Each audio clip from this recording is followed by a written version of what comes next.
I told you we had a triangle coming in tonight. Didn't I tell y'all? Wait a minute, Mike. I think I'm doing. I think you know I'm doing it kind of wrong here. Hold on. Let me do this right. All right, people. What's going on, people? As you already know, this is your man, the debonair DJ K Styles in the building. Guess what? We got not one, not two, all three members of the Heavy Hitters. As I am your man, six man K Styles. To my stage left, that is the mad scientist, Mad Mike Sports. And today is Tuesday. But guess what? We got down here at the bottom, we have the minister, Jew Talk Sports. And this is your Tuesday, well, not Tuesday, special edition of the Heavy Hitters with two E's. I don't want to make the comparison because I can't stand that mud, but we just don't say it. But you already know what we got to do here. We always got to give them that 3-letter words. We got to give them that real roll call. And the roll call going in today, we're going to give it to Marlon Johnson. We got Ted Sports and Gaming. We got D. Sloan. We got Joseph Thornton, Aunt J, John Rozier. We have the professor in the building, Mr. Noah Tendell. Y'all make sure y'all show him some love on his channel. We got Floyd Donnelly, Vlad Tepes. That's another one of our player partners there as well. We got Bubba Gump, Michael Walker. Not that Michael Walker. And let's get a couple more names in here.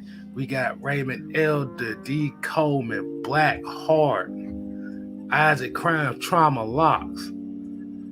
We got Ultra Shadow 97. We got one of our OG subscribers here, Ephraim Jones, Sean the RC Mechanic.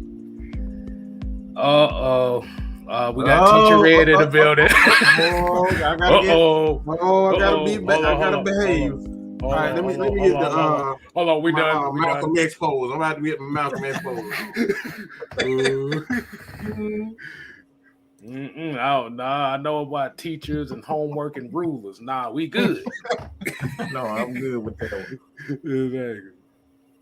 But let's go ahead and get this thing started tonight, man. As we always do it here, man. Any one of y'all got what's on y'all minds, man? How y'all want to kick this thing off? Whatever you want to do. Hey, man. Let's go on. Let's go ahead, Mike. What you got? I got a lot to talk about, but I put a bunch of ideas in the chat. I'm kind of go back to it and oh man, come on, stupid thing. Wow. Why he going down there? I got two phones and both of them want to act slow now. What? See, this is the reason why 5G is a piece of crap, okay? See, this is why we should have been sticking with smoke signals and carrier pigeons. That's what we should have been doing. Okay.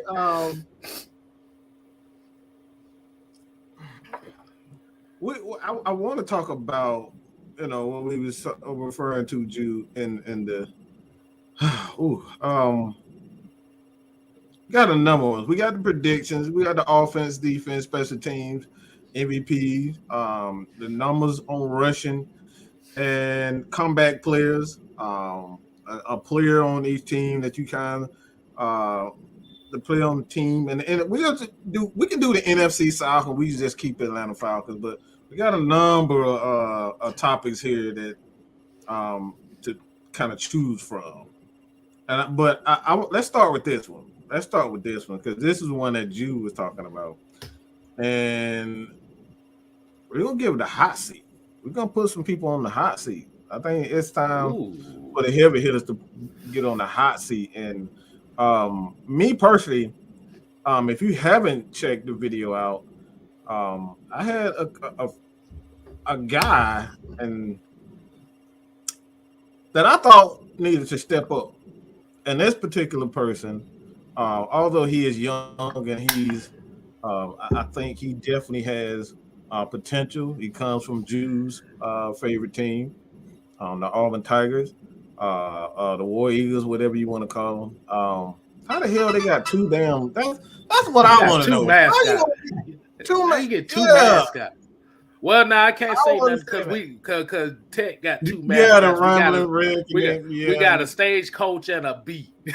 Well, I can't say nothing. Kind of makes sense. But we're gonna put some people on the hot seat. We're gonna put some people on the hot seat, and the first one I want to explain the reason why I said Marlon Davidson before I kind of get to for you guys. The reason why I think it's paramount that the Falcons is paramount, is essential. It's top priority before the running game and even the offensive line for me. Because I'm sick and tired of not having a defense. I'm just sick of it. I'm sick of not having them passing a defense that can get after the quarterback. I'm tired of seeing the John Abraham show. I'm tired of seeing the Grady Jarrett show. I need for guys to step up. No more excuses. I don't want to hear anything about, oh, he's hurt. He had COVID. Look, I don't care. The games that you are playing, I need for you to make it. I need you to make a spot. I need you to make sure that when teams come, they know they got to deal with Grady Jarrett and they got to deal with Marlon Davidson. So I think Marlon Davidson, outside of Grady Jarrett, this guy has it all. He's a Grady Jarrett clone in my opinion. He can play in, he can play both defensive tackle positions. He can play 3-4-1-0. He can do all that. The dude he's that talented. So for me, I can deal with injuries, a little nagging, an ankle sprain here and there, but I need for him to finally show what he can do, because we saw what he can do against the Tampa Bay Buccaneers. I mean, the dude is a defensive tackle getting a pick six off of Tom Brady. So we know he has the instinct. So for me, I need to see Marlon Davidson step up and to be the guy that we all know that he can be. Oh man, what you got on that, Drew? Well, who's your hot seat Falcon this season? It's gonna be a surprise to you guys. Marlon Davidson, yeah, what Mike said, because I know what he did at Auburn, and he did a lot of talking in the draft. I don't know if you guys remember, if you go back and watch him prior to the draft, his pre-draft talk before the Falcons even drafted him. He talked about putting hands on people, not going to jail for it, and all this extra stuff. Similar to Pat McKinley screaming, get after the quarterback and holding a picture of his grandmother and all of that, and then didn't do nothing. So with that being said, the person that the player I think that has to step up this year is Quadre Olson. I know that's a name that a lot of people ain't really, been paying attention to, because the running back room right now is loaded. But he's a guy that was in the last regime. I feel like a lot of these players that was drafted in the last regime, you got a target on your back. Like we seen, they clean the house. John Kaminsky's gone last year. Jacob Tuioti-Mariner. Pretty much all of the guys that was here with Thomas Dimitroff and Dan Quinn are pretty much gone. Route 96, all of them guys is gone. So Quadre Olson, at this point, it's like, what is he? Like, I feel like when you get on the field, you got to dominate in where they won't take you off the field. For whatever reason, it seems like he gets a chance, but he really doesn't. He hasn't seized his opportunity. Let me say it like that. Similar to like a Terrell Davis. You guys remember Terrell Davis from the Broncos, Hall of Famer. When he got his opportunity, he took it and ran with it. And that's what you got to do as a player. Tom Brady, when Drew Bledsoe went down, he made sure Drew Bledsoe wasn't getting his job back. And that's what you got to do. So I feel like the same thing with Quadre Olson. I don't feel like he's gotten a fair shake necessarily, but it's something that they're not seeing in practice. I know Mike had mentioned one time, I think in one of our shows, that they were saying he didn't he really didn't understand blitz pickup and being able to protect the quarterback and stuff like that on third down. So that was a reason why he kind of wasn't playing. But to me, he's a guy that fits this mold perfect. Like, yeah, we did bring in Tyler Algier, but I feel like Quadra Olson is that same build, and he's that running back that Arthur Smith likes. He's physical, he runs downhill, and when he gets his opportunities, he plays pretty well. It's just like he doesn't dominate, and he has to dominate. Like when you touch the ball, you got to show them something, like to prove to them that I belong. Because of course, the guys that they drafted, even though it's competition, we all know you're gonna really stick or favor the guys that you drafted. So being that he's kind of the black sheep now because he's not a part of this regime, the last 2 years of the guys that they drafted, you got to prove to them that you belong. So at this point, I feel like Quadra Olson is the guy that I'm really watching.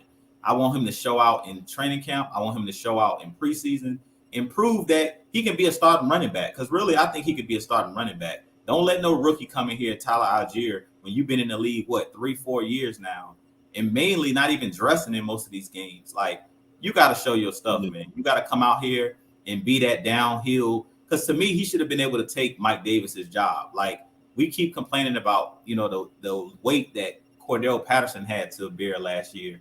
But really, that's an indictment on all of the other guys that's in that running back room that, for whatever reason, Arthur Smith didn't trust him. So to me, Olson got to be that guy that I think has the talent, but he has to prove to this coaching staff that he belongs. Oh man. Hey, and also shouts out to J Rock in the damn chat, man. Hey man, appreciate it. The Lord of the Discord is in here. So yes, we definitely appreciate him.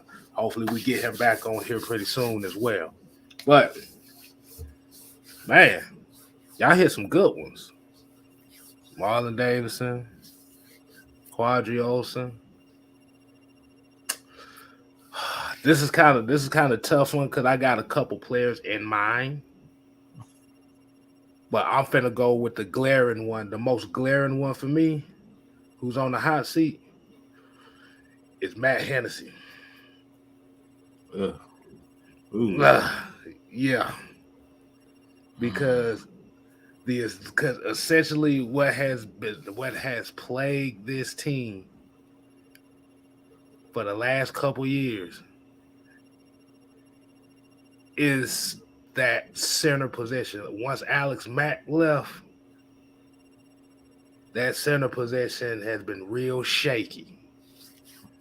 Now, we know Hennessy is a Smithers and Gilbert guy. We know Hennessy is that. And you got Dahlman, who is Arthur Smith, Terry Fontenot guy. Now, they've played both of them last year, and from what we saw, it was really no difference in either one. They both looked very, very shaky. And I feel like in order for this offense, in order to get this run game on point, that center position has to be solidified. Matt Hennessy has to step up. He has to take it to the next step. You ain't got Matt Ryan behind you no more. You got Mariota behind you who knows Arthur Smith, but as far as you got Mayfield on one side, you got Lindstrom on the other side. Mayfield is trying to get into his own. And as the center, and Jew, you know this, Mike, you know this, the center position is pretty much the quarterback's extension of the quarterback. And if the center can't pick up nothing, can't see nothing, can't make no adjustments and help his fellow guys, then the offensive line plays bad, which means there's no protection, no running game. The Falcons desperately needs to run the ball. There ain't no ifs, ands, or buts about it. They got to run the ball. And that center position is very key to that. So Matt Hennessy is on a hot seats. So That's the end of my take right there. That's all I gotta say. Cause that motherfucker make me drink Hennessy every time I see him try to pass block. But I see a lot of people in here talking about Hennessy, Caleb McGarry. Actually, there's mostly been offensive line. Yeah. I mean, we all know. I think McGarry know his job on the line. Like when they bring in Fetty, they bring in like all these guys to compete with you. You know the writing's on the wall. Now, McGarry look like he got on some steroids or something this offseason. Boy, that bug cut, boy. He finna get random drug tested the first week. I just hope everything on the up and up. But I think with Hennessy, I mean, with McGarry, it's technique really. I don't think that he's a bad player. Like everybody keeps talking about McGarry. I'm not really worried about Caleb McGarry. I think it's all technique with him. I don't think that it's really like strength. He has a strength, but we've seen in this rookie season when we went up against the Saints, he pretty much controlled Cam Jordan. So he's a good player. I just think it's all mental and technique with him. Right. I'm not really worried about it. And Noah here actually hit an interesting point too. He actually was in the same ballpark as you, but he said Cordero Patterson may be on the hot seat. And you know the crazy thing about that is, I did a video on the running backs, and I brought up Cordero Patterson too. See, this is why I told y'all Noah is the lighter version of me, because this is some shit that I was thinking about too. But when he talking about in a good way, it's essentially, and I'm finna just guess on why he say it's in a good way. It's to limit the carries on him. It's to he don't need, like I said, Cordero Patterson does not need to be running the ball 15, 20 times a damn game. He big, but he's still a wide receiver. Wide receivers don't take hits like running backs. And he's older too. And you got Avery Williams in that backfield room now. There's gonna be some limited carries for him, but that's gonna be a good thing for him, though. Now, hey, no, just make sure that is that the ballpark you was going for, because his mind works just like mine. But what do y'all think about that? Y'all think not so much of hot seat, but you feel like this is just one of those things for Cordero Patterson where they're trying to limit him on the carries and the hits? Yeah, I mean, I think they're trying to get their money's worth. Like, we gave him that new contract, so it was smart to bring in more players. Like last year, let's be real, it was the Kyle Pitts show and the Cordero Patterson show. So a lot of the times, you know, I think fans get it twisted. They think that players' numbers are going to drop when you bring in more talent, but that actually helps you out when you play with better talent. And we can change it over a little bit to basketball. Look at a guy like KD when he went to play with the Warriors. Like, yeah, he was great with the Thunder, but when you put him with Steph, Clay, now you can't double team him. You see what I'm saying? When he was with OKC, you can double, triple team. But when you got better players around you, when you got Clay, when you got Steph that you can't leave, that made KD's life a lot more, a lot easier. So I feel like the same thing with Cordero Patterson. Every time Cordero Patterson gets in the game, if he runs out on the field last season, all eyes were on him. I don't care what position you were, a safety, corner, linebacker, everybody was watching number 84 and number 8. That's it. Everybody else, we can lead them one-on-one. They can't be pressed. We're not worried about the kids. We're not worried. Even Russell Gage, no disrespect to Russell Gage. Yeah, he made big plays last year, but the reason he was able to make those plays was because of a Kyle Pitts and because of a Cordero Patterson. Everybody was focusing in on them. Those spectacular catches that we seen Russell Gage make, he was one-on-one pretty much every single play. So he did what he was supposed to do, beat one-on-one coverage. But other than that, I mean, I think the more weapons you have, the better and easier you make it for Kyle Pitts. It's a reason why Kyle Pitts had 1 touchdown last year.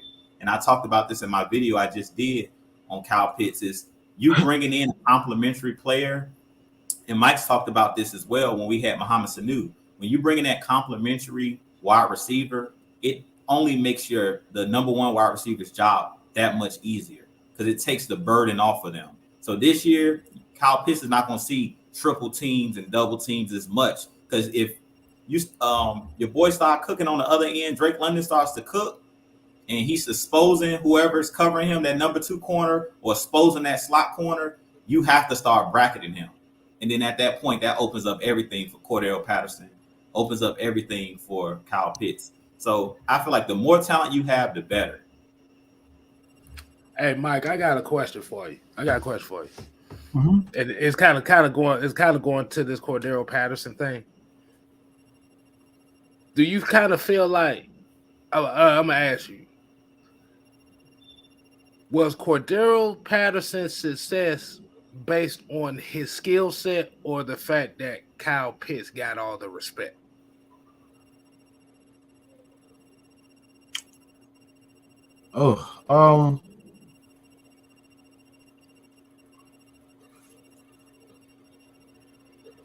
That's a good question. I think the reason why I'm hesitating is because you have a guy like Kyle Pitts, like you just don't know what he is. So a team defense is kind of hesitant, but because they're trying to figure out, is he a wide receiver, is he a tight end, and they kind of experiment on defense. Like now they know what he is, and quite frankly, Cordero Patterson can take advantage of that split-second decision with that uncertainty. Because again, like you don't know, because the Kyle Pitts, we saw that Bill Belichick, not Bill Belichick, it was the Carolina Panthers. Like they knew they couldn't put a safety. They knew they couldn't put their second and third corners on him. They knew they couldn't put a linebacker on him. So what they did, they just shouted him with Stephon Gilmore the entire game. So you kind of saw what they did, but it was over time. So during time, and which goes into what Noah was saying about Cordero Patterson being on the hot seat. I'm assuming that's what he was saying, and being on the hot seat, that allows a guy like Cordero Patterson, who has that breakaway speed and that ability to take it to the house at any given time. So I think it kind of worked well together, and that's what Jude was talking about having guys that, a multitude of talent, because now you know, like with Julio Jones and Mohamed Sanu, like you knew that you couldn't sit back and just press these guys because Mohamed Sanu, he's going to destroy that press. He's very good at getting off the ball and just bullying defensive backs. Like that's his strength. That's Julio Jones' strength on top of the speed. So when you got those guys that you can't easily just put one guy on it, you can't easily stop a Cordero Patterson with a linebacker. You can't, because he's gonna outrun the linebacker. He's too big for smaller DBs. And like JT was saying last night, it's like most of these DBs are like 5'10", 180, 190 pounds. That's the average height and size of DBs in the league now. So you got that. Like I think it's just a perfect match. I think like it's like water. Those guys are just like water. They are able to adapt to any type, and that's what Cordero Patterson and Pitts are. I think they're the perfect match, to be honest. And I think that was one of the main reasons why you brought in Alden Tate, you brought in a Drake London, because who's ever able to physically win their matchup during the course of a game, that's who he's gonna take advantage of. He's in it just looking for those mismatches. Who can I physically dominate in that secondary and that linebacking core? And that's the thing that a lot of people are underestimating with Arthur Smith. He's just looking for a matchup that he can exploit. That was the main reason why. Again, I know this long-winded. I got a little Jew in me today, but that's kind of the reason why. That's the reason why you saw him with one touchdown last year, because he didn't have many matchups. So all teams did was, hey, we're just gonna double, triple. We're just gonna double and triple Kyle Pitts. Man, that's what happened. That's what happened when you got Putty on the outside that can't get open. That's what happens. Buddy, That shit is Said putty, putty. boy. I was gonna say midgets, but I like they could be midgets too, but they were putty. They couldn't do nothing. They were stuck. But let's go ahead and get to the next one, man. We gonna talk about the expectations for the Falcons this upseason. How do y'all feel about where the running game can improve, how the running game can improve, and what it does for this offense, and what players can impact this defense to make it better? I'm gonna let you go ahead, kick it off with that. I think the running game will improve just off the mere fact that you have a mobile quarterback. Like, I think a lot of people are sleeping on whether it's Desmond Ridder, whether it's Marcus Mariota. Just go look at the Philadelphia Eagles last year. They were the number one rushing team in the league. And a lot of it had to do with, they have a great offensive line. Philadelphia has one of the better offensive lines in the NFL. But they had Jalen Hurts, who was basically helping the running backs as well. Like, not only was the running backs, Miles Sanders and the guys that they had running the ball well, but then you had to add that extra layer of a guy like Jalen Hurts that can pull the ball in those RPOs and take off running. So I think with a guy like Marcus Mariota, I think a lot of people forget how athletic he is and how explosive he is. Go look at him when he was in Tennessee. He had games where I seen 50-yard touchdown runs. Like, you pull the ball, you got daylight in front of you, and he hits it. Like I said, I said this in one of my videos. I think it was in the Kyle Pitts video. I talked about how Matt Ryan, yes, he can run. He can get you 5-6 yards here and there, but that's not his game. Like, he's not going to kill you with his legs. Marcus Mariota can run for 100 yards in the game like a running back. Same thing with a guy like Jalen Hurts. We know that firsthand last season in that first game against Philadelphia last year at home. What did Dean Pease talk about after that game? We didn't stick to our assignments. We let him get outside the pocket. All the stuff we went over during the week, we allowed him to get outside, and that's how he hurt us. Same thing with Marcus Mariota. Even if our line is not improved, which I think it will be improved just because you have guys going in their second year. This team had a chance, the offensive line had a chance to gel last season.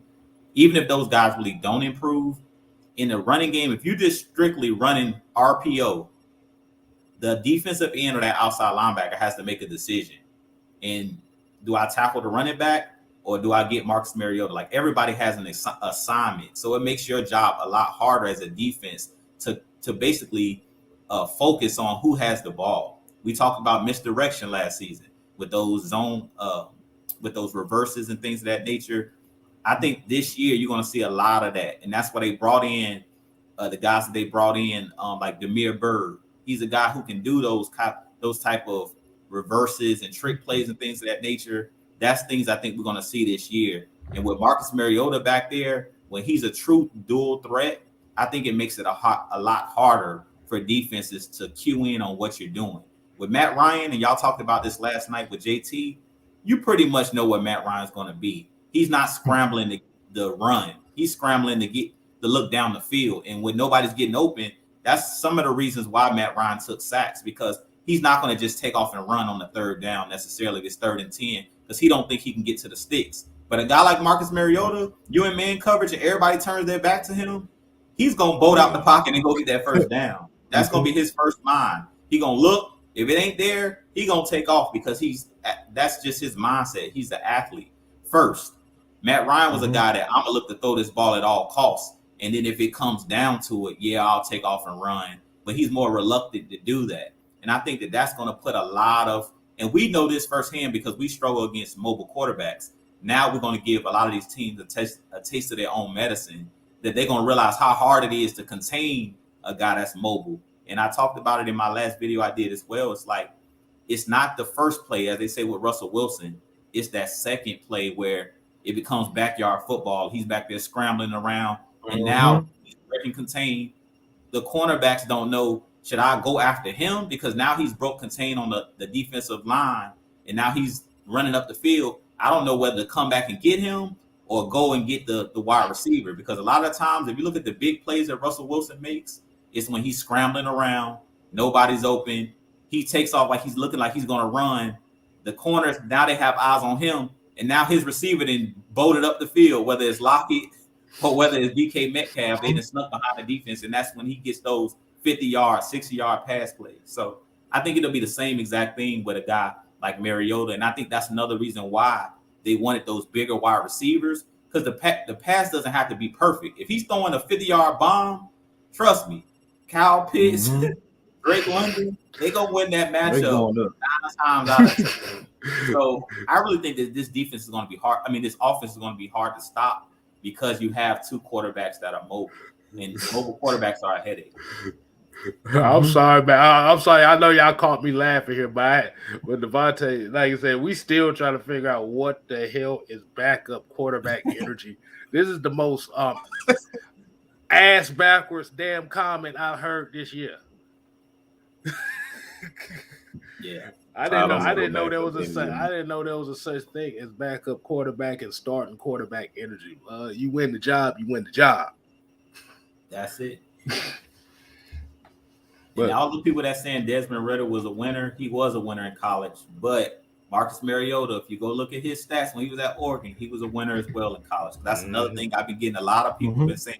Well, Desmond Ritter is a winner. Go look at former Heisman Trophy winner Marcus Mariota's college highlights. Go look at what he did in college. He was one of those guys who was leading his team to national championship games and playoff games as well. So, and I'm not hating. Like everybody thinks because I talk about Marcus Mariota that I dislike Desmond Ritter. I think Desmond Ritter has a fair opportunity to be the starter. But either one of those guys, like I was talking about being mobile, Ritter is mobile as well. So you're gonna have hell on your hands with both of those guys. And you know what? I just thought about something. And it kind of comes back to where this disconnect between this Mariota and Ritter thing on if Ritter doesn't win the starting job, then he's a failure and stuff like that. I think it kind of comes from the fact that we as Falcon fans, there's a portion of us Falcon fans that are not used to that process of building a quarterback up. Say that again, K-Styles. That was good right here. Well, and for the people in the back that don't know what I'm saying is, I think a lot of our fan base is not used to the process of developing a quarterback because we're so used to getting a quarterback and him starting right away, knowing that he's the starter. Him immediately making an impact. That's the same thing with Vic. He made an immediate impact. Right. Matt Ryan made an immediate impact. I mean, he threw a touchdown on his first pass. So, man. So yeah. So this is where a lot of this I don't want to say hatred. I'm gonna say this is where a lot of this resentment is with the Desmond Ritter, because this is not a situation where you know that he's the immediate starter. See, because he's not pegged to be the immediate starter. Well, no, we know the other main reason why, but I'm just going off of this point right here. I'm going off of this point. But the fact that he's not pegged as the immediate starter, people have already doubted him. It don't always work like that, people. Go ahead. I want to mention something that's got to put this in perspective. The Niners are trying so hard right now to make sure, like, Trey Lance is developing. Bro, they brought in Steve Young to mentor this guy. And everybody was talking about, like I love JT to death, but please don't ever say that Kyle Shanahan is a quarterback guru or he made quarterbacks better. No, he made he made certain. I would say this: he made guys that were not going to be that were not going to play a lot of downs for any other team. He made those guys look good. All right. But when we talk about making a guy like Matt Ryan better, I can't necessarily say that because that was the case, because Matt Ryan, the year after, I mean, you go back and look at 2012. I mean, his numbers in 2012 was damn near identical. he got no respect for that. His numbers in 2012, I think, like I did numbers on that in that year. I think he was like a 200 yards away, I think it's like 5 touchdowns away, and they threw like 3 or 4 more interceptions that he did in 16. But his number was damn near identical from 2012 to his MVP season, and then the year after that, in my opinion, I thought he had a better year. The following year with Steve Sarkisian, and Steve Sarkisian ended up getting fired. So to say that he is that guy, like I just don't believe that. But I'm saying that to saying I say it that to say this is that sometimes it takes quarterbacks time to figure out who they are. Aaron Rodgers had 3 years to sit back and watch a legend.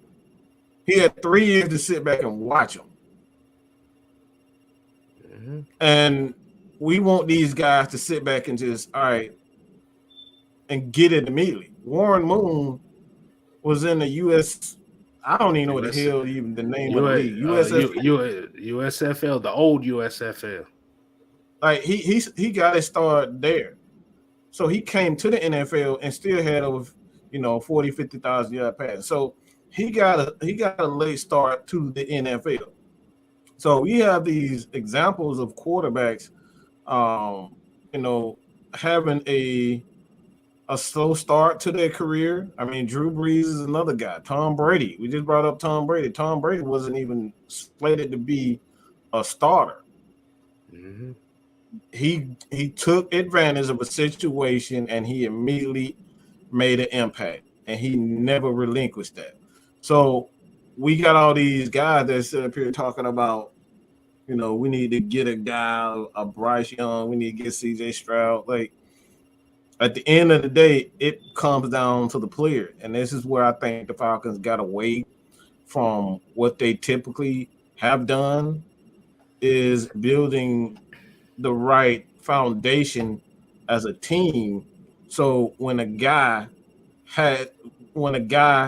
goes down, somebody can step up immediately. And this is the reason why I think Dion Jones is still here. This is why I think Grady is still here. You got to set that foundation first to make sure it's like, all right, this guy gone. If he doesn't develop well, I can't get rid of Dion. I can't get rid of a Grady yet, because Marlon Davidson isn't developing well. If I ship Dion off, I got to make sure Rashawn Evans, Michael Walker, and Troy Anderson develop. So we got to give these guys time to develop as players and not be so quick to just, all right, we got this guy, let's get rid of him. Because these guys may not develop. Let me give you some examples. Patrick Mahomes is the perfect example. He wasn't an immediate starter. If you looked at his college tape, you see the skill set as far as him throwing the football, but he wasn't very successful. He had time to develop. The quote unquote GOAT, Tom Brady, was average at best coming into the NFL. That's why he got drafted in the 6th round.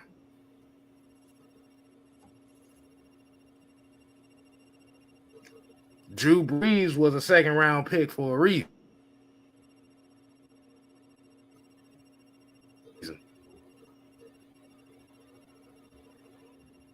So that's why I said it just comes down to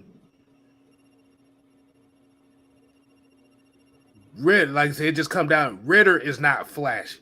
That's the thing. He's not flashy. That's another thing. He's not flashy. He's a Matt Ryan clone. I know people ain't want to hear that, but he's a Matt Ryan clone. You don't look at his game and say, wow, he's fast, or wow, he got a big arm, or wow, his accuracy. He just gets the job done. Right. And then you forget that he really didn't have nothing to work with outside of damn Alec Pierce all on that team. So, yeah. But we gotta $2 super chat. $2. He said, I think Fred Butt said, I think Ritter starts, he's special. And like I said, it's his job to win. He has an opportunity to win the job.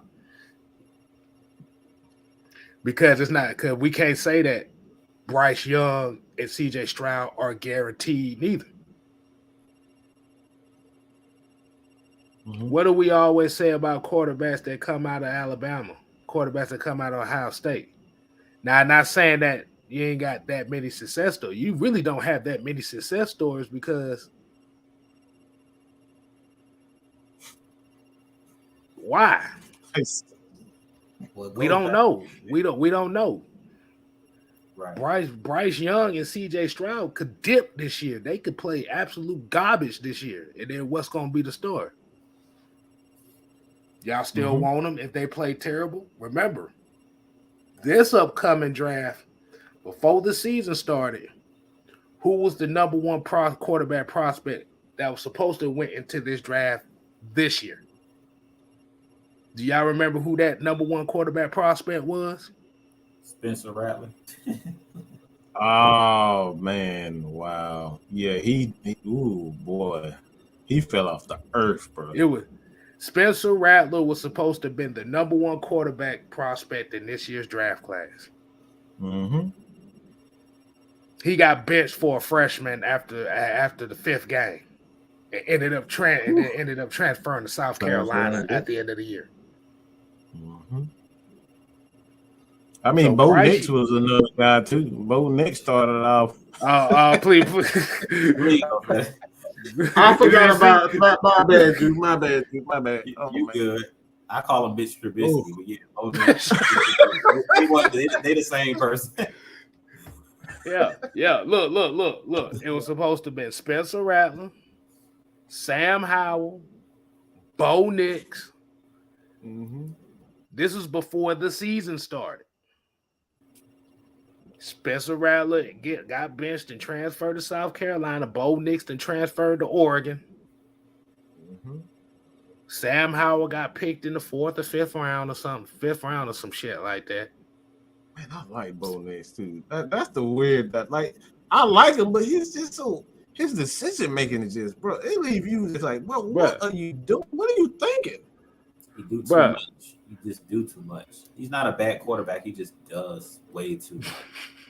He does too much, man. He don't know when the play is over. He don't know how to lay the fight another down. That's the biggest problem. He really does it.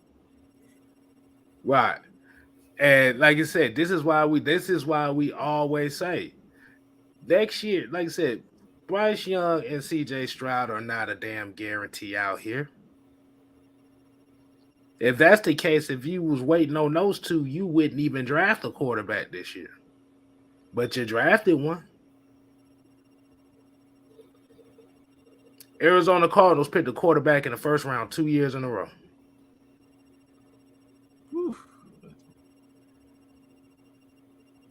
Where they could have used one of those first round picks to help better the team in a way, either a pass rusher or a wide receiver or something like that. You used it on two quarterbacks.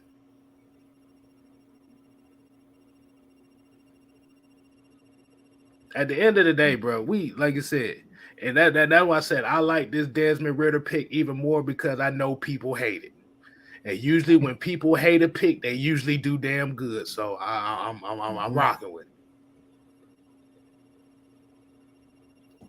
I just want to piggyback on one more thing that y'all were saying about this whole quarterback thing before we move on. And it goes back to what we were saying when Matt Ryan was here. I just don't believe in, like, everybody thinks I'm hating. I'm not hating on Desmond Ridder. My thing is I want to put him in a position where he can succeed.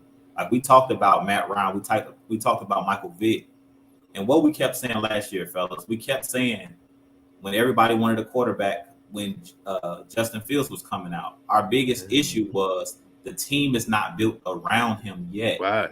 The reason I want Desmond Ridder to sit this season, no matter how the season's panning out, whether we're 0-16 or 17, or whether we're a team vying for the playoffs, is you give guys like Drake London. He'll be going into year 2 next year, so he'll have some NFL experience. You give this offensive line another year to gel. we don't know what we got on defense. You give this defense a chance to continue to grow. You don't want to throw a rookie quarterback into a situation where we're kind of in a retool. You want to drop a quarterback. Like when we dropped Matt Ryan on the Falcons, when we drafted him, you had Michael Turner that he could lean on. You had a solid offensive line. You had Roddy White. You had veterans on the team. Right now, we're a young football team.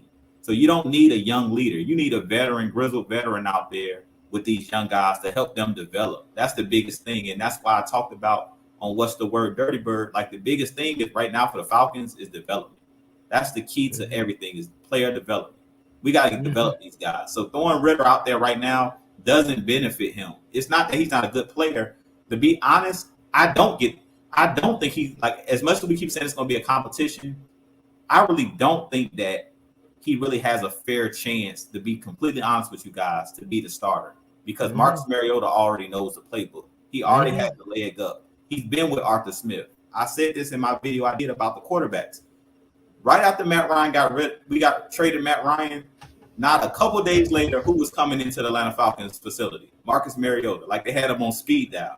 That was for a reason. A lot of the times, a lot of these guys we're seeing that the Falcons are bringing in, these Tennessee Titans players and these Chicago Bears veterans, are to teach these young guys and help develop these young guys. That's it. That's the reason why they're on 1 and 2 year deals. So let's just be real. It goes back to what we've been saying on all of our shows. It's no hate against any quarterback. Justin Fields, Brett Favre, whoever it is coming in, Peyton Manning. Go look at those guys' rookie seasons. None of those guys played well. Go look at how many picks Peyton Manning threw in his rookie season. Go look at how many picks Terry Bradshaw threw in his rookie season. It's no reason for Coach to put out there this first year for what? Like, what are we going to gain by doing that? Other than we got a rookie quarterback playing. We're not going to gain anything. So to be honest with you guys, playing him in year one, game one, all I think you're going to do is hurt his confidence. Like, he's going to really be, even though he's the leader and all of that, and he's talking and saying the right things, if he goes out there and gets beat up, go look at a guy like David Carr with the Texans that got beat up early in his career with no weapons around. It destroyed him. Let's be real. It just destroyed his career. So, but go ahead, Mike. I'm about. No, let me just real quick. But this is the reason why I made the video on Frank Bush earlier today. Like they're not going to be putting guys. They're not going to force guys out there unless, an injury or something that injury happens.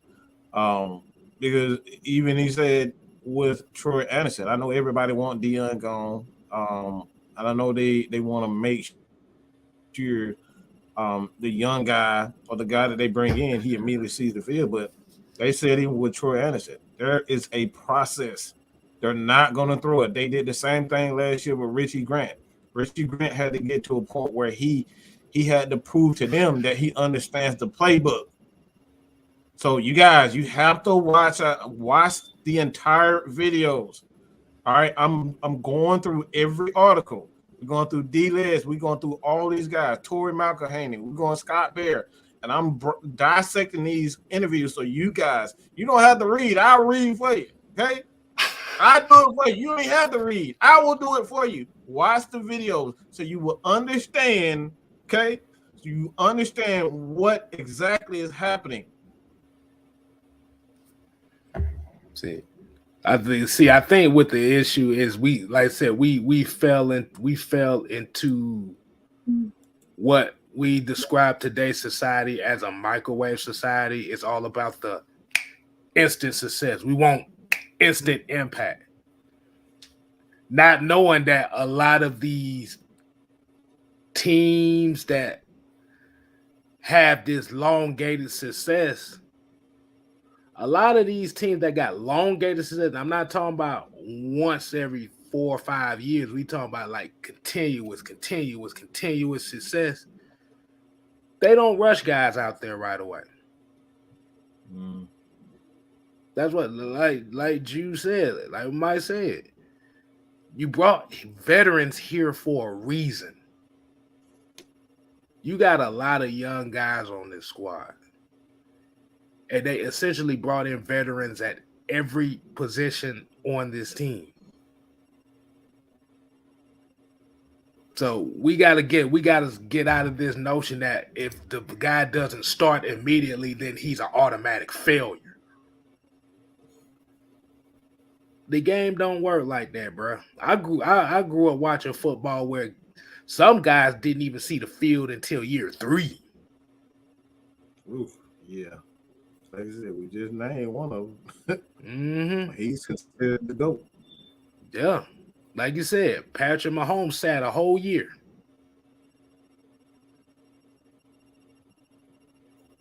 Now, if you had this mindset where if he doesn't start right away, then he's garbage, y'all would not have gave Patrick Mahomes a chance if that went down that situation. Tom Brady, just like that. Trey Lance, just like that. The book is still out on Trey Lance, but we just saying as far as the situation. And what are all those quarterbacks you just said or just named haven't had in common? All of those guys went to a good situation. Mm-hmm. Like the Chiefs were winning games. They were making the playoffs year after year after year. Right. The Patriots, they had a good defense. They had a good coaching staff. Right. Mm-hmm. Aaron Rodgers. The Packers are one of the best organizations in football. So you had those guys. It's like you're not dropping them. You weren't dropping them on a super young team with no proven players. Basically, you dropping them into a good situation where it was like a microwave situation because you dropped them on a team that was great already. So basically, they were just like icing on the cake. They weren't the savior, like rescue this franchise. They were being dropped in situations where it's like the defense was built. You got offensive weapons. You got a great coaching staff. You just icing on the cake. Similar to Ben Roethlisberger. He was another guy. When he came in the league, he wasn't the Ben Roethlisberger, the Hall of Famer that he is.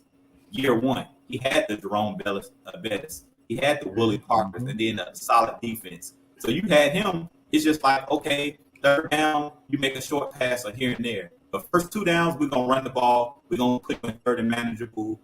You throw the ball to the tight end on a hook route, give us a quick first down. Like it was not go out there and get 300 yards, 400 yards every single week. It don't work that way.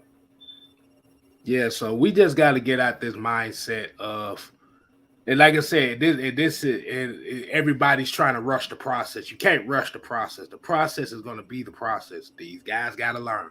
Because if you throw somebody out there that don't know what the hell they doing, it takes a special person that got to go out there and do it immediately. You got to have that special something. But that's once every blue moon, though. Oh, like I said, man, I forgot about Steve McNair sitting too. Like he sat behind Chris Chandler. Yeah. Michael Vick sat behind Chris Chandler too. Mm-hmm. Like I said, like Drew said, Mariota knows the system. He knows what Arthur Smith wants. It's basically Mariota's job to lose. He's not a bum. We keep talking about this guy like he's 36, 37 years old. This dude is only 28 years old. Mm. He can still start, do whatever. But he can translate what Arthur Smith wants to Desmond Ridder effortlessly because he knows what he wants. I want to make a video on. I'm going to expand this. I'll actually work on this tonight, and I will drop this. But I'm going to give you guys a scenario that I'm thinking what could happen if Mariota ends up being a very good quarterback. And I think you guys are going to love this. Like, trust me. I'm not going to say it now because we got some people that's watching it, and they might steal the idea. But I think y'all going to love this. So stay tuned for tomorrow. I promise you're going to love this. Because if he ends up being a very good quarterback, I guarantee y'all going to like what I got to say. Mm-hmm. Because like you said, with Ben Roethlisberger, like you said, Ben Roethlisberger, his rookie year, yes, he went 13-0. But they was running that rock, boy. They asked him not to do too much. Mm-hmm. As you know, the Steelers was a running football team, and they played defense. Mm-hmm. Don't cost us the game. Things we struggled to do last year, K-Styles, is run the ball and play good defense. We want to put a rookie quarterback in. Good luck. Hey, dude. Make it make sense. Make it make sense. Make it make sense. Oh my We God. suck at running the ball. We suck at playing defense, but a quarterback gonna save us. Help us. Oh boy. Right. But Lord Jesus. Right. Y'all want to throw him in the mix when we struggle with everything every other quarterback had that day. Like, make it make sense, dude. Oh man. That's it. You still trying to build an identity with this team. This team's still trying to find itself. Mm-hmm. They got the idea is there. It's just about bringing the players in there.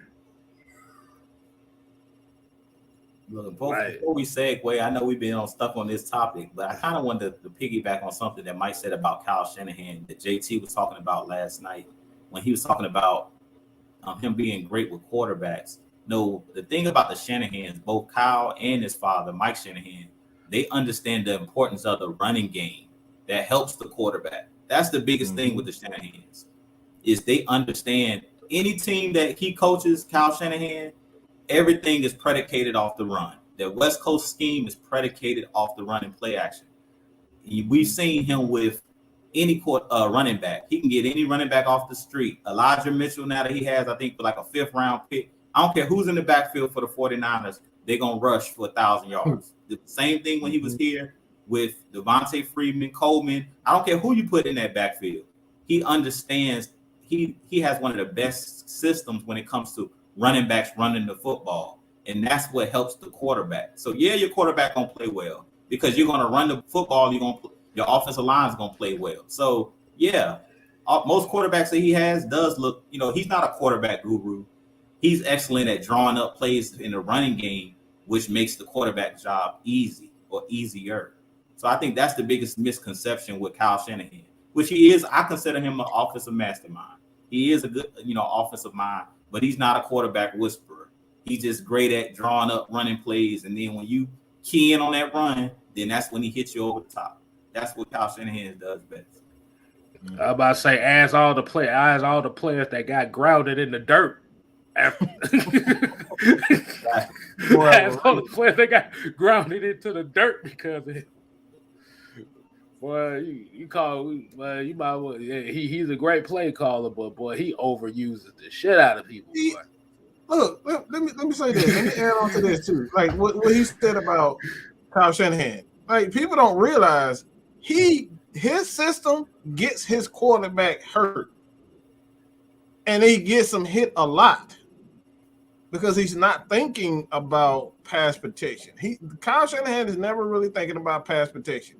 He's using the running game to be the offensive line pass protection or help in pass protection.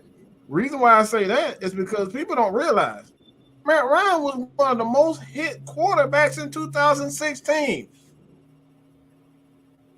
He was one of the most hit quarterbacks.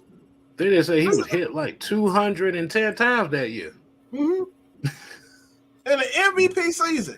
So no, he's not a quarterback guru. Does not allow his quarterback to get hit. This is why Peyton Manning is, and why they surrounded him. If you go back and look at the Indianapolis Colts early years, and but they had like 3 or 4. They had Tom Moore, they had Bruce Arians, they had somebody else I forget. I think Greg Knapp was, I forget who it, but they had a lot of That's another guy that's speculative. But they had like 3 or 4 guys that are now offensive coordinators and very good coordinators in the league on that same team. So they surrounded him with a bunch of talent. So at the end of the day, we talk about how we're going to develop these players. Well, you got to put excellent coaches around them. You got to have an excellent system. You have to have an idea of where you're going. And there's, again, I keep saying we sound like broken records saying this, but this is the reason why the Falcons fail. Because from year after year, we all know that we had no clue what we was going to be doing the zone run or we're going to be a power running scheme. We had no freaking clue what the offensive line was going to be doing. And you expect a guy, as bad as his career was, but you wonder why a guy like Peter Kunz is failing, because you throwing him in a system he doesn't fit. You constantly changing the system. You can't do that with offensive line. You can't do that with defensive line. You gotta have a plan mapped out for those guys. Mm-hmm. And we gotta look at it, and then, like you said, and I think we look at Cincinnati's success last year, them getting to the Super Bowl. I think we put a little bit too much stock into that. Way too much stock, Kate. I think we put too much stock into it. And like I said, even I take accountability for what I said about that too, about, well, Cincinnati went to the Super Bowl. Carrie, what's going on? What was Carrie? I forgot who did that song. But appreciate y'all. Appreciate everybody joining us as well, man. We definitely appreciate it. But yeah, I think we kind of put too much stock into that, because a team could be good for 1 year. The real test to see if Cincinnati really is for real is going to be this year and next year. Mm-hmm. Because, Joe Burrow was the most sacked quarterback last year, and they got to the Super Bowl. But what did Mike just say? But they run the ball very well. Mm-hmm. What happened to Cincinnati in the Super Bowl? Once they stopped running the ball, what happened? Mm-hmm. That whole offense went Aaron to shit. And Vic. That whole offense went. There was no more Jamar Chase after that. Once they stopped running the ball, there was no Jamar Chase doing anything. There was no. You got Tyler Boyd out there dropping passes.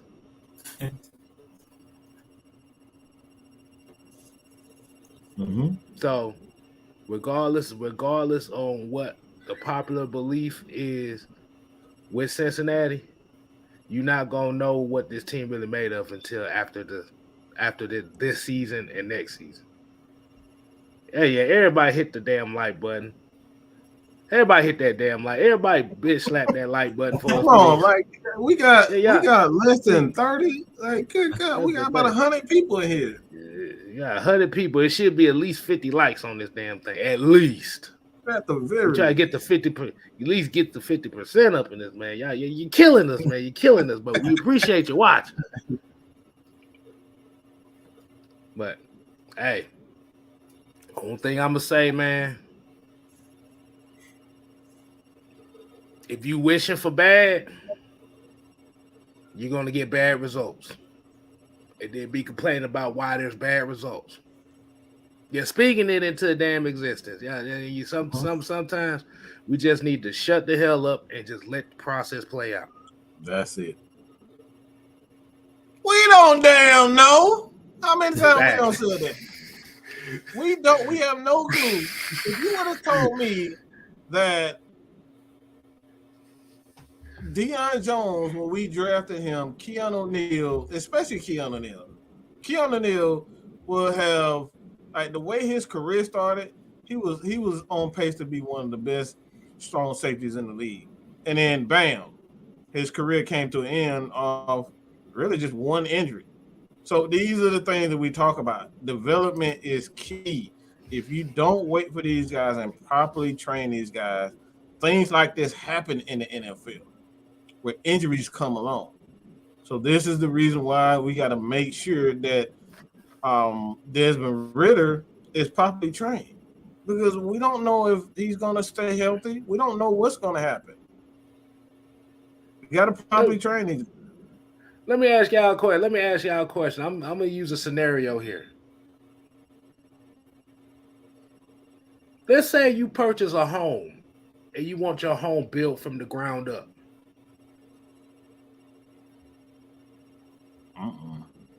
Are you gonna ask Tyrone down the street to build that house for you? He has no experience whatsoever. I'm asking the people here in the chat right now. Do you want your house built by somebody that has no experience in construction? While we doing that, let's go ahead and play the waiting music. Right, case. Let's play the waiting music. No, I don't. No. While we doing that, y'all make sure y'all go ahead and hit that like button, hit that thing, and share this stuff with the boys over here, the heavy hitters. We're waiting on everybody to answer the damn question. Do you want your house built by somebody that has no experience in construction or planning? Hell no. Hell no. To the no, no, no. Hell no. I only got one answer. I got two answers. I got two answers. I got three answers. Christy. We got another lady up in here, man. We got too many hard legs up in here. We need some more ladies. We got Teacher Red Watson. We got Christy. We got Carrie. It's too many dudes up here. We need some ladies in here. Hey man, we need to get all the females. We need some estrogen in here, okay? Yeah, we need what? Hey, one of these shows, Christy, Carrie, y'all gonna get on here with us and talk some football here. Yes. It don't gotta be long, just for a few minutes. Hey, Delilah as well. You come in here and speak some football. All right, so we done with that. So it's a whole. I see some hell no's. I see some nope. I saw somebody say, I'm asking Wanda and Manuel to build my house.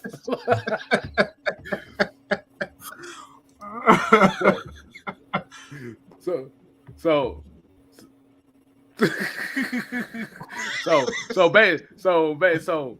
we got a fuck no from ATL Leo. So wow. The reason, yeah, the quiet storm. Yeah, nah, this is the heavy hitters power hour. You got nose, yeah. But the reason why I'm asking that is you got, like I said, you got to put the right players there to get the process started. We're not just talking about the quarterback position. We're talking about Troy Anderson, the linebacker position. This is why you still got a Dion Jones. This is why Michael Walker is getting a lot of looks, because these guys have been in this system before. These guys have had experience in this league.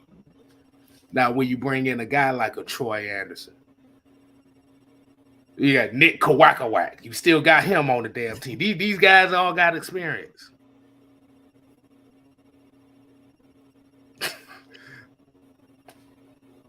Hey, man, shoot. It takes a special rookie to come in right away and do it. Mm-hmm. And it takes the right team to do it, too. That's the other thing we're not talking about. Ju said it earlier. It takes the right team. If you have a team that's already there, you can take that chance. But when your team ain't there yet, this is why you got a lot of veterans. To ease the transition. That's a little game for y'all right there. That goes into life too. But before we end the show, we got about a good 15, I'll say about a good 10 minutes left. We're gonna do a little Q&A here, man. So people go ahead and get your questions ready, get y'all heavy hitters questionnaires ready. Let me know if I need to play the get your questions ready music here. Do I need to play that? Well, you play it, Kay. You was talking about veterans, and I always point back to the 2016 Falcons because that was a team that should have won a Super Bowl. If you look at that team, who you had on the veterans you had on that team, in every room you had a veteran. You had Jonathan Babineau. You went out and got the White Free. People forget you had Sean Weatherspoon that we brought back just for that reason, to be one of those veterans. If you guys remember the first game of the season, I was at the first game of the season when we played Tampa in 2016. Yeah. And we got killed by Jameis Winston. All the quarterbacks Jason talked about last year, you had Paul Warlow, you had Sean Weatherspoon that started that game, and we got killed. But they were there to bring along Debo, to bring along Devondre Campbell. So you had those veteran guys like you talked about, man. So that's what it's all about. You gotta have those veteran guys that help these guys, these young guys come along. You can't just drop these young guys and expect because they were good in college that you're gonna be able to be good in the NFL. Because really, it all comes down to scheme. We know that. We talk about matchups and things of that nature, but what did they say when they first came here? Terry Fontenot. We don't just want great athletes, and even DP said that. We want guys that are smart, not just great athletes. Because you can be smart all you want, but if you're out of position, doesn't matter how athletic you are if you're out of position. And that's something that I think that's the reason we didn't see a guy like Richie Grant last season a lot, is because he has the athleticism, but he doesn't have it between the ears yet. He doesn't have it here. You got to know the playbook. You got to understand situational football. If you don't understand situations, if you don't understand the different nuances of the game, being athletic, that's going to fade at some point. You got to understand the game, what teams are trying to do to you on certain down and distances and things of that nature. So that's the reason why you got to keep these veterans, around, so they can teach and help bring these young guys along. Eventually, these young guys are going to take over, but before that, you got to have these old guys, these elder statesmen, teach them the game. Man, we got a question here, and I kind of had a feeling this was going to come up. As we already know, Cooper Kupp got his extension today. $110 million extension. What so is this pretty much resetting the wide receiver market here a little bit? How do y'all feel about this extension? Me personally, I mean, he won a Super Bowl. He won a Super Bowl MVP, so it doesn't surprise me at all. What's the guaranteed? Oh, like $75 million. I think it's like 75, 80 guaranteed. I don't think that really set the market like that. I don't know. I gotta look at it again, but no, I don't think it's setting the market. To be honest, I like Cooper Kupp, but I'm just worried about his health. He can't keep this up. It's impossible to keep up that type of pace. He's he's one of those Julio Jones pace, and we know what happened to Julio Jones after Shanahan ran him straight into the ditch, the ground, through the earth. He did a Super Saiyan.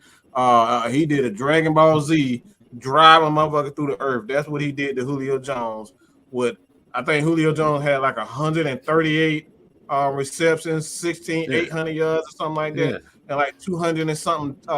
And like the dude had like 400 receptions in like 3 or 4 year span. So they really ran Julio through the ground, and that's what got Julio to the point where he is now. He can't stay healthy. So I'm worried about Cooper Kupp's health. You can't keep that up. That's an impossible stretch. So like even the great Jerry Rice never had that stretch where he had well over 200. These numbers are getting to the point where wide receivers are getting like 250 targets a year. That is crazy when you think about it. Because one thing about wide receivers that people never really pay attention to, you gotta have great cardio. Which means your ass got to be running all the time, or them damn hamstring and them knees gonna fall apart. So this is the reason why I'm saying I'm worried about Cooper Kupp's health. It's gonna come to a screeching halt. I fear when. He's deserving, but if they keep playing playing him the way that they playing and targeting him the way they target him, leaning on him, they're gonna have some problems in the next couple of years. Cooper Kupp gonna have some problems. You can't keep up with that pace. So you said what you're saying is they essentially do what they did to Todd Gurley and just run him into the ground. Run him to the ground like they did Gurley, pretty much. Ironic though. Ironic. It is really ironic. Let me see. I was just looking at some. Yeah. Let me see. 2014, 2015. But Julio Jones, yeah, he had 240 receptions. He got targeted 366 times just in that 2 year span. Come on, bro. That's a lot of targets. Let's look up. Let's look at Cooper Kupp, shall we? Cooper Kupp. It was pretty much almost. Hold on. 145 receptions for 1,947 yards. Good God. Yeah, so so he had almost 200. Let me see, he had 179 receptions for 2,200 yards, regular season plus playoffs. That's a lot of goddamn hits he taking. Yeah, that's a lot of cutting. That's a lot of cutting for them knees. Mm-hmm. I don't think people realize that. People so infatuated with numbers, but I'm worried about them. Mm-hmm. Juke, what you got? What you got on that? I think he's deserving of it. You know, I think he earned it. The only thing that bugs me with Cooper Kupp is just all of the talking heads saying he's like the best wide receiver in the league. That's the only thing that bothers me. It's like, yeah, he's productive, but let's be real. Like, we've seen Wes Welker. We've seen these guys that catch a whole bunch of passes. Like, no disrespect, but I'm just like, he's not the best wide receiver in the game. Like, let's stop comparing him to Julio. Let's stop comparing him to Megatron. I think the other day they said Skip Bayless said he's better than Megatron. Like, let's stop comparing him to these guys. Like, exactly. Yeah, exactly. Go ahead, Kay. Wait a minute. Say that again. Yeah. Hold on. I want you to just run that by me again. Yeah, Skip Bayless, from what I heard, said on the Undisputed that Cooper Kupp is better than Megatron. I'm like, that's what I'm saying. Like, with looking at numbers, I tell people all the time, there you go. That's the face right there I was really looking for. Yeah. Oh, wow.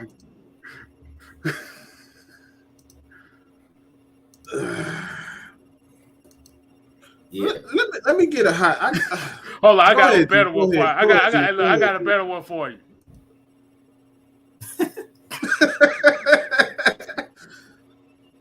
Go ahead and finish your point. That's the only thing that bothers me. I mean, and like I said, I'm not a hater. I think Cooper Kupp is a really good wide receiver. I think he's like a top 10, maybe top 15 wide receiver in the game. But is he top 3, 4, 5? I don't really think he is. Like, we get infatuated with numbers, and that's what Mike was just talking about. If you're targeted a whole bunch, you're gonna catch a bunch of catch a bunch of passes. Let's just be real. Like, I don't think we ever compared or thought that Wes Welker was the best wide receiver in the game. When he was leading every year, they ran him into the ground. He was one of those guys that dealt with concussions and things of that nature when he was with the Patriots and when he was with the Broncos, and that pretty much ended his career. And that's why he was wearing that big old helmet, like an astronaut helmet, because he was taking all of them that thing on hits in the slot. Like, let's be real. Like, so let's stop with this. Cooper Kupp is the best. Like, come on. Let's be real. Numbers don't tell the whole story. Yeah, he's good, and it's no disrespect to him, but he's, like I said, he deserves the contract. But that's just what bothers me, is when people say he's the best in the league. Like, let's stop with that. Like, we know just off the eye test, he's not the best wide receiver in the league. Like, he just plays in a system that favors him, and he's targeted a bunch. And he's a good player. Don't get me wrong. He's a Pro Bowl player. He's a good player. To me, he's just not up there with them elite guys. When you start talking Jerry Rice, when you start talking Julio Jones, Terrell Owens, Like, he's not in those guys' category. Like, let's remove Cooper Kupp. It's levels to this. You're not on that tier. Let's be real. Hold on. Say that one more time. He said that. Bro, he said it. Boy, you on fire, boy. He said Cooper. That man said it's levels to this. Woo, boy. That ain't the truth. I mean, we are talking about the same Skip Bayless that keeps talking about Baker Mayfield was the best quarterback in the NFL in 2017, right? We talk about the same one that thinks Tim Tebow should have been a Hall of Famer, right? Yeah. The same coke sniffing Skip Bayless. Skill.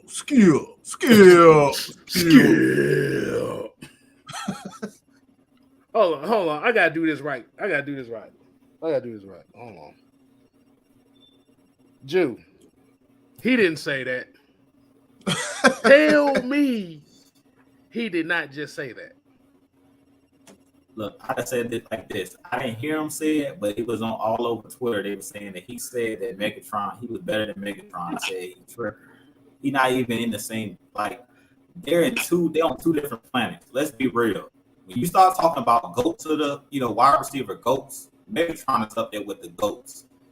Rice is up there with the goats. Julio, T.O., Randy Moss, don't disrespect those guys. I don't care what your numbers say. Wes Walker at one point had numbers like those guys. Like, if you go to Wes Walker's numbers right now, he was catching over 100. I think he had like over 100 catches, like 3-4 seasons in a row. But at that time, nobody was comparing him to Randy Moss. Randy Moss was his teammate in New England. Nobody was ever comparing Randy Moss to Wes Walker, like saying he was on that level with Randy Moss.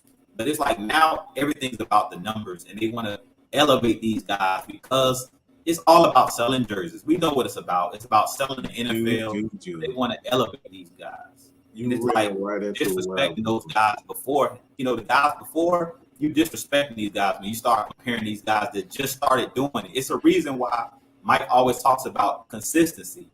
The guy had one good season, we automatically elevate all. Like, you will never hear me say Kyle Pitts is better than Tony Gonzalez. He just started. Like, it's not even fair to put him on in that same category. You talk about GOATs. Like, this dude he's only been in the league one season. Like, yeah, he has the ability to possibly get there, but it's no sense to me talking about it right now because he got a long career ahead of him. And I feel the same thing with Cooper Kupp. Let's see what he do this year.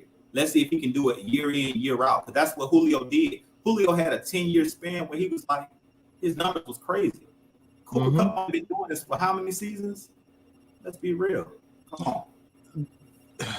And this is where I got to rant a little bit. But a lot of these damn teams are they're building a player. They hyping the player up by showing these guys. We see it year after freaking year.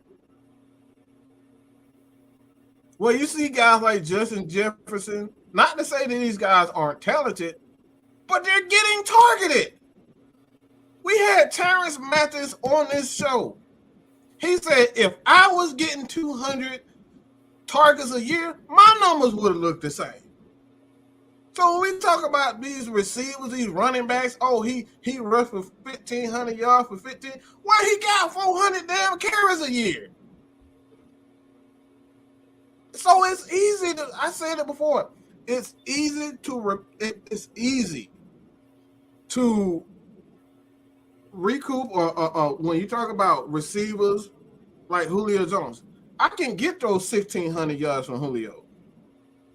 The thing is, I may not be able to do it with one player, but I can redeem that. I can make those same 200, those two draft a rookie. He gets 16. He'll have 600 and a starter like a Mohamed Sanu. I know Mohamed Sanu when he in his day could get you 809. Those 1,600 yards right there. I can get 1,620 touchdowns just by drafting two guys, signing a guy that's a mid-level wide receiver, and then drafting a wide receiver in the third round to get you about 600, 700 yards a week. I could get you 600. So the numbers aren't the issue. It's the skill that you're missing. I'm not going to get that physicality from Julio Jones. I'm not going to get that Deshaun Jackson ability to just burn everybody deep. I'm not going to get that ability to run away and just wreak havoc on defenses like Michael Vick. But I can get those 1,000 yards that Michael Vick does. So I say this all the time. This is the reason why I be so pissed off when everybody be so quick to crown guys like Jalen Ramsey the best. He ain't the best. I'm gonna say this right now. AJ Terrell is the best. He stopped everybody that was in front of him. Jalen didn't do that. With no pass rush. 200 yards. 200 yards he gave up. Okay? And he had picks on top of it. He stopped everybody that lined up against AJ Terrell that year. Didn't do a damn thing. But we labeling Jalen Ramsey the best. Why? Because he got $100 million? Or he got the picks? Why? The guys in front of him beat him. Did nobody beat AJ Terrell like that? And he played against some very good. We played in the NFC South. Oh, he played against Mike Evans. Oh, we're going to forget about that? Mike Evans was one of the top guys in the league. Why isn't AJ Terrell the number one corner in the league? Please tell me. Oh, it's because he plays for the Atlanta Falcons. That's why he's not the best. I said it. Look at his numbers. You look at PFF, you can look at any stat in the NFL, you can look at the film, and AJ Terrell shut everybody ass down. But we up here talking about Jalen Ramsey the best. Stop it. I'm going to say this thing with AJ Terrell. If he repeats last season's performance this year,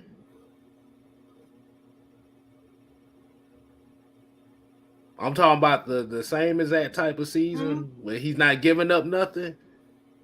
Because if we actually look at the schedule for the Falcons, I think somebody had put it up on Twitter or something. Y'all thought he went against some good receivers last year. He's finna really get tested this year. And if he puts them same numbers up, you could definitely put him as the number one overall corner. Let me clear this up real quick, K-Styles. This is based on what you guys say.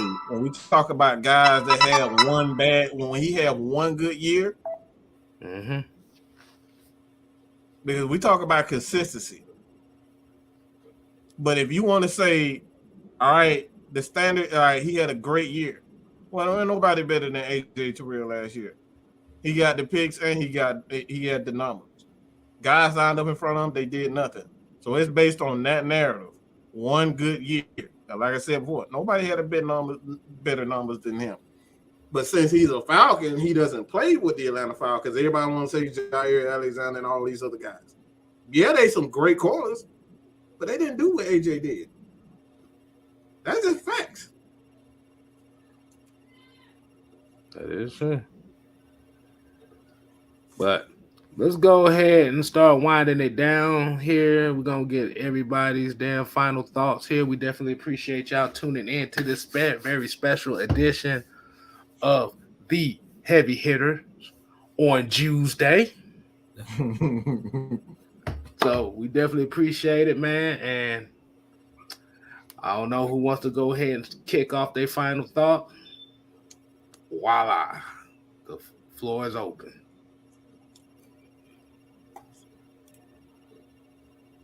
I'm trying to see what this question said. Hold on. Oh, I got you right here. Hucklebuck. There you go. Okay, it says, which phase of the game, defense, offense, special teams, do you think will be the most responsible for the team's success or failure? I guess this year. And I'll let this be my last final word. I want to thank everybody for tuning in as well. But I'm going to just answer his question. We said this numerous times here on the show. It's going to be all of it. Like, you need a good defense, you need offense, you need special teams. We need all of them all of them to play well. Like it's a team. Football is the ultimate team sport. We seen last year in that 49ers and Packers game that special teams touchdown tilted the 49ers into the NFC championship. So it's going to be all the phases of the game. The front office, coaching, defense, offense, special teams. If one of those falls short, that's what usually where the team where you lose the game. We need all of those units to do their part. And just to go back to what K Styles was talking about, because I wanted to jump on when JT was talking about the Bengals and Joe Burrow, and I'll close with this. I think another thing that gets overlooked with the Bengals, and this is something you got to go check out with the 2016 Falcons, explosive plays hides a multitude of sins. When you're making big plays, and Jamar Chase was one of those guys that he had a lot of. Look at how many explosive plays that Bengals team made last year. Wait a minute, boy. He put some stank on that boy. Stank on that boy. Good Lord. Ooh. Dude, I'm telling you guys, if you guys look in the playoff, look at Jamar Chase. A lot of people don't look at that Bengals team. Them explosive plays is what covers up those multitude of sins. When you're not good on defense or you're making mistakes, and we've seen that in 2016, and LaTravis will be proud. He talks about this all the time when LT comes on here. He talks about that 2016 defense wasn't great. We talk about it all the time. It was mainly timely stops and turnovers at the right time. They weren't playing like we were just hitting on all cylinders at the right time. And that's what that Bengals team, they hit their stride. And I tell people this all the time. Winning a Super Bowl, you don't only have to be good, but it takes some luck as well. Meaning an injury here, a big play there. Ask the Giants. David Tyree, catch off the helmet. It takes plays like that win you Super Bowls. So at the end of the day, I'm going to leave it with that. Is we need everybody to do their part, and we need a little bit of luck. Let's just be real. Every Super Bowl team has those one or two plays. The tuck rule, every single team gets that break. When you're least expecting it, it's like, oh, man, a big play happens here or there, a huge injury happens, and boom, that catapults a team. Last year in the Super Bowl, that play against the Bengals when they were in the red zone, when they called PI against that linebacker, that's what swung that game for the Rams. They called PI. Next thing you know, next couple plays, Cooper Kupp with the game-winning touchdown. So it's plays like that, simple as that. And that's why I say you need everything. It's always what I say, K-Styles, 2 or 3 plays in the game that shift the game. And I'll leave it at that. Now, I was going to say that the play that changed, there was 2 plays that changed that Super Bowl game. One was the Nike slides. Penalties. How the hell you going to run on the field and celebrate with your teammates with some Nike slides on, bro, for one thing? Bird and Hargreaves, your ass need to get slapped twice for that. Oh, he going to get cut. Don't worry. He probably already got cut. And the other play was when they made Aaron Donald. They pissed Aaron Donald off. That was the other one. I was like, yep. Leave that man alone. All right. Like Mike Tyson, you do not want to miss those. Leave those guys alone. Exactly. I guess I'll go ahead and go next. Well, now, Mike, go ahead and go next because I got to close it out the right way. Well, I want to say this.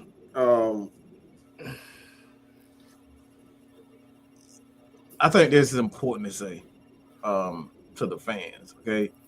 We want to get one thing clear, right? I don't know how many times I'm going to say this, but we're here for y'all. This ain't the Mad Mike show. This ain't the K-Star show. This ain't the Juice show. The heavy hitters are here to make sure that you guys know everything possible, not to drive a narrative. We don't have a narrative.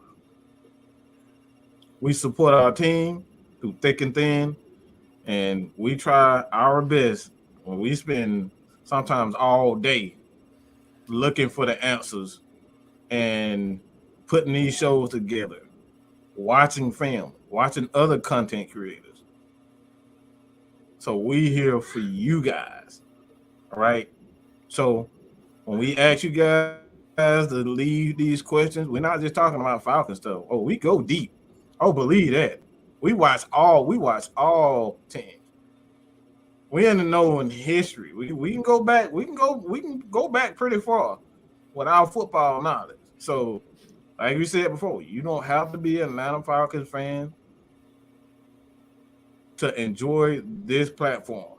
All right. And one thing, I got to do this.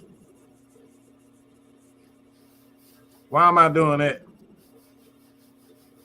That damn Ronald Acuna, boy, I swear, Ronald Acuna, he's just so.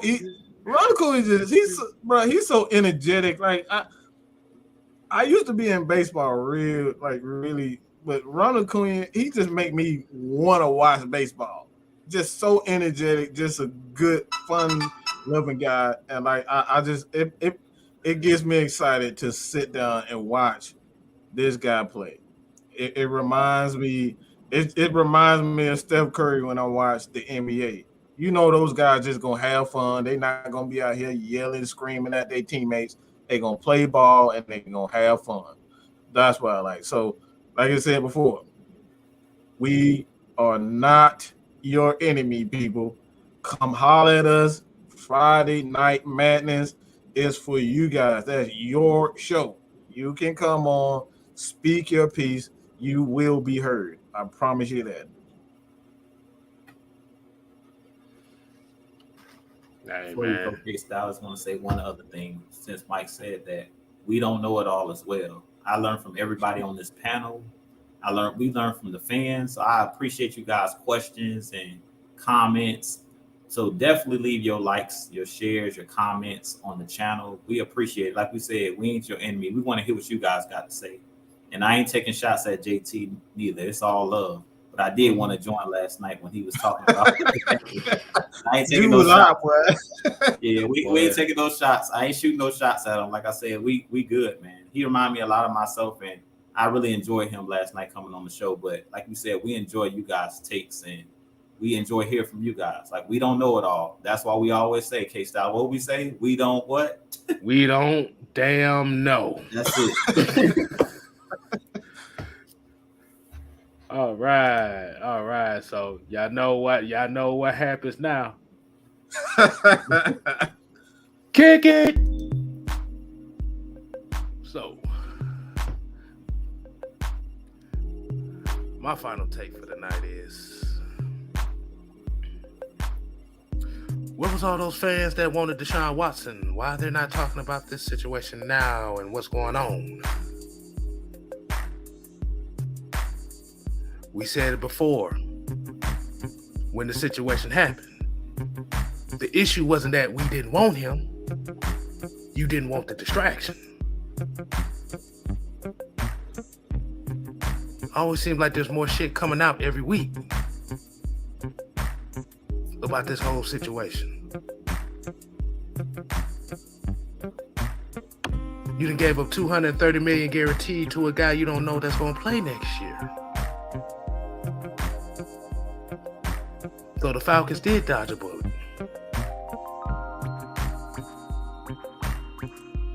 So as Devontae here says, 24 to 66 reasons why.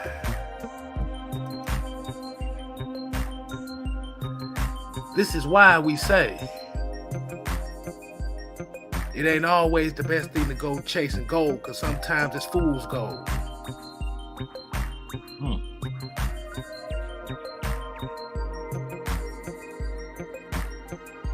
So, for all my Atlanta Falcon fans that tuned in with us, we definitely appreciate y'all. Now make sure y'all continue to support Mad Mike Sports, Utah Sports, and your boy Six Man K Styles. Now, as I get off these ones and twos, I'm gonna leave y'all with this very special message that we got here. As your boys over here, the heavy hitters, we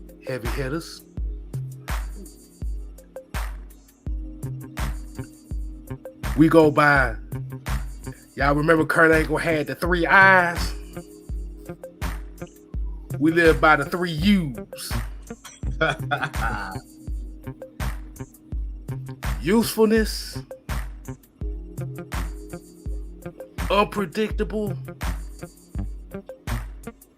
and universal. which means we go all over the world, baby. So come on the train here, because the heavy hitters is here to play. They hit. We here, and we ain't going nowhere.